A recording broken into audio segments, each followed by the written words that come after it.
আপনার ফেসবুক অ্যাকাউন্টে কোথায় কত ডলার জমা আছে আজকের এই ভিডিওতে আমি আপনাদের দেখাবো।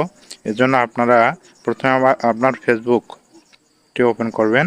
উপরে যে বাম পাশে লোগোটি দেখা যাচ্ছে ফেসবুকের এই লোগো আইকনটিতে আপনারা প্রথমে ক্লিক করবেন। ক্লিক করার সঙ্গে সঙ্গে এরকম একটি ইন্টারফেস পাবেন। এরপর আপনারা সি ড্যাশবোর্ডে ক্লিক করবেন। সি ড্যাশবোর্ডে ক্লিক করার সঙ্গে সঙ্গেই আপনারা চলে যাবেন পে আউট সেকশনে। পে আউট সেকশনে ওপেন করলে আপনারা দেখতে পাবেন এখানে আপনার ডলার শো করতেছে বা ডলার দেখাচ্ছে। এরপর আরেকটি জায়গায় আপনারা ডলার দেখতে পাবেন, সেটি হচ্ছে যে আপনারা চলে যাবেন মনিটাইজেশন অপশনে। মনিটাইজেশন অপশনে ক্লিক করার পর আপনারা অ্যাডস অন রিলসে ক্লিক করবেন। ক্লিক করলে এখান থেকে আপনারা ডলার দেখতে পাবেন। ফেসবুকে মূলত দুইটি জায়গা থেকে ডলার দেখা যায় বা ডলার শো করে। ভিডিওটি দেখার জন্য আপনাদেরকে অসংখ্য ধন্যবাদ।